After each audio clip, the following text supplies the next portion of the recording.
दिल की बात हमारे लाडले सर गुरुजी के साथ। संगत जी, बात आती है पेशेंस लेवल की कि गुरुजी के पास हमें रुकने के लिए कितने पेशेंस लेवल चाहिए, या हमारे पास इतने पेशेंस लेवल हैं। बाबा अंकल, रघुवीर अंकल के बेटे, वो गुरुजी के पास जालंधर मंदिर में रहा करते थे। तो गुरुजी ने एक बार उनसे कहा कि बाबा, आज ना गाने की नई सीढ़ियाँ लेके आनी है, एक अंकल आएंगे, उनके साथ जाइए और गाने की नई सीढ़ियाँ लेके आइए। बाबा अंकल कहते हैं ठीक है गुरुजी। अब बाबा अंकल उनके साथ चले जाते हैं। अब जैसे ही बाबा अंकल खड़े होते हैं तो वो कहते हैं कि अंकल, गुरुजी ने बोला है मुझे आपके साथ सीढ़ियाँ लाने के लिए। तो वो अंकल कहते हैं कि मैं अकेला ही चला जाऊंगा। बाबा अंकल कहते हैं लेकिन गुरुजी ने तो बोला है ना मुझे आपके साथ जाने के लिए। वो कहते हैं कि नहीं, मैं अकेला चले जाऊंगा। अंकल अकेले चले जाते हैं। बाबा अंकल बाहर ही खड़े रहते हैं। उसमें धूप भी आती है, छाव भी आती है, बारिश, मतलब सब कुछ होता है। कितनी देर, मतलब 2 घंटे तक वो अंकल, बाबा अंकल बाहर ही खड़े रहते हैं। बात खड़े रहने की नहीं है, वो उनको ये था कि गुरुजी ने मुझे कहा है कि बाबा तुझे अंकल के साथ जाके सीढ़ियाँ लेके आनी है। लेकिन संगत जी, अब बात दो होती है। अगर हमें गुरुजी कहते कि जाओ नीतू आंटी आप सीढ़ी लेके आओ, और मैं उन आंटी को बोलती कि वो आंटी तो कह रही है कि तू जा मैं ले आऊंगी, तो मैं तो तुरंत भाग के आ जाती, सो जाती, खाती पीती नाचती, और गुरुजी से आगे कहती थी गुरुजी उन्होंने कहा है कि वो ले आएंगी। बात ये नहीं है, बात ये है कि मेरे गुरु ने जो कहा है ना, मुझे उसको सर माथे रखना है।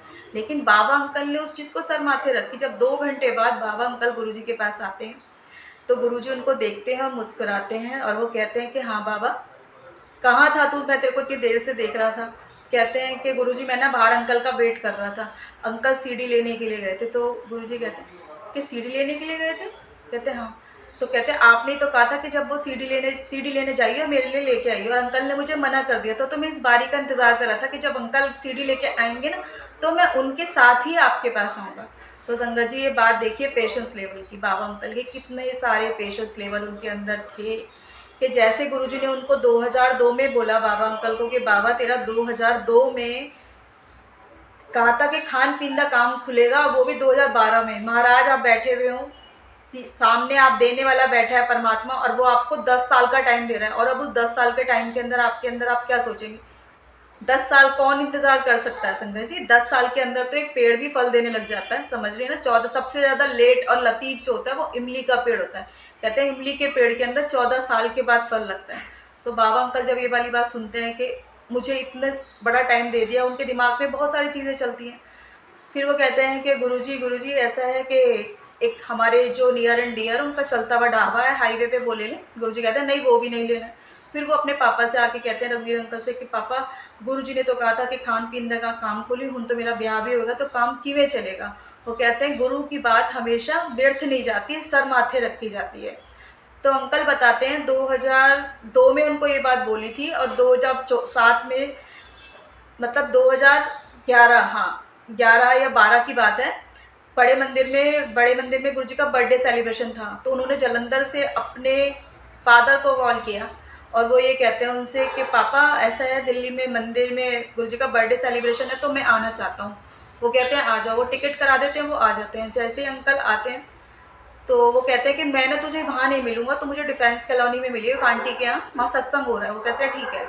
अब बाबा अंकल वहाँ पहुँचते हैं, तो जिन आंटी के घर सत्संग हो रहा होता है, तो वो आंटी गुरुजी तुरंत कहती है, 2012 की बात है, कि बाबा तू खाने पीने का काम क्यों नहीं खोलता है? तो वो कहते हैं कि आंटी गुरुजी ने भी मुझे 2002 में बोला था, 2012 चल रहा है, उसमें से भी 6 महीने निकल गए हैं, लेकिन हाले तक उसका रिजल्ट कुछ नहीं निकला है।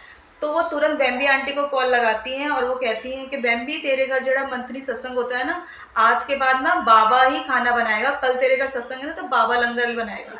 अब बाबा अंकल बड़े परेशान हो जाते हैं और बड़े अपसेट से हो जाते हैं। वो कहते हैं आंटी आपने ऐसे कैसे कह दिया, मुझे तो यहाँ से दिल्ली से जालंधर भी जाना है ना, तो अपने पापा यानी रघुवीर अंकल से टिकट के पैसे लेके मैं जाऊँगा, मेरे पास पैसे भी नहीं है। वो कहती है कोई गल नहीं है। इतने में जो सत्संग में से 4 कपल आए हुए थे, वो कपल आके कहते हैं कि मेरे पास भट्टी है, एक कहता है मेरे पास भिगोने हैं, और जो भी एक कैटरिंग के काम के लिए संगत जी सामान चाहिए होता है ना, वो सारा उनको प्रोवाइड करवा देते हैं फ्री ऑफ कॉस्ट।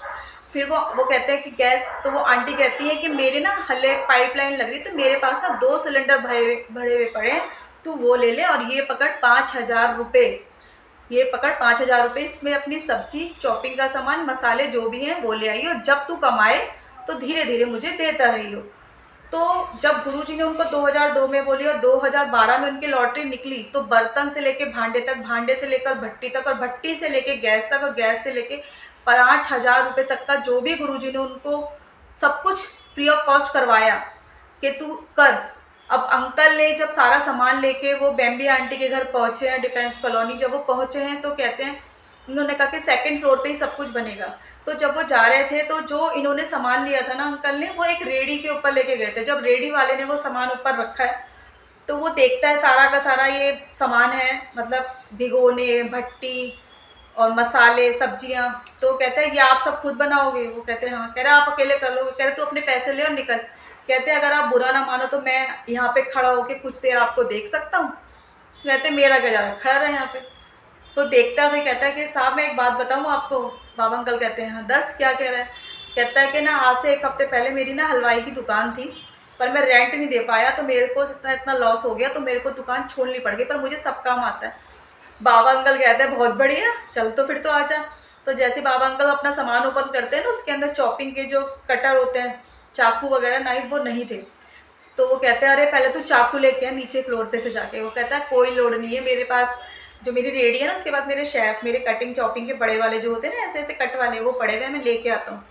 तो वो अंकल लेके आते हैं चॉपिंग के जो हलवाई थे, और वो अंकल के साथ बैठ के अंकल चॉपिंग करते हैं, मिल बांट के सारा लंगर प्रसाद बनाते हैं। 100 जनों का लंगर प्रसाद सत्संग बनने से 2 घंटे पहले ओनली फॉर 45 मिनट्स के अंदर पूरा लंगर बना देते हैं। अब बात क्या आती है कि गुरु की जो बात है ना, वो बहुत, चाहे वो आज पूरी हो, चाहे बाबा अंकल की तरह 10 साल में पूरी हो, वो कब पूरी होगी वो गुरुजी जानते, लेकिन पूरी होती है। अब उसमें भी अगर कई लोग कहेंगे ना कि गुरुजी ने अगर हमें कहा है कि तुम्हारे पास इतना बड़ा बंगला आएगा, तुम इतनी बड़ी होंडा सिटी खरीदोगे, हमारे पास पैसे नहीं है, ये नहीं है। तो जैसे बाबा अंकल के पास गुरुजी ने बेम्बी आंटी के घर लंगर की सेवा दी कि सत्संग के घर नए नए फ्रेशर को एक सत्संगी के घर तो कोई नहीं कुछ बोल सकता है ना, और सब कुछ अपनी तरह से सब कुछ अवेलेबल करवाया। अवेलेबल करवाने के बाद भी मार्गदर्शन करने के लिए छोटा मोटा इंसान नहीं, एक हलवाई भेजा जिसको 40 साल का एक्सपीरियंस था। तो अपनी बारी का इंतज़ार करिए। अभी आपको चाहे 10 साल लगे, चाहे 12 साल लगे, लेकिन जब गुरुजी आपको देने पाएंगे तो इतना देने पाएंगे। और अगर आप उस चीज़ के लिए फ्रेशर भी है ना, तो महाराज अपना रूप किसी ना किसी रूप में धारण करके ना आपको गाइड भी करेंगे संगत जी। तो प्लीज़ कभी भी ना ये मत कहिए कि इतना टाइम क्यों लग रहा है, इतना टाइम क्यों लग रहा है, मुझे ये नहीं आता है, मुझे वो नहीं आता है।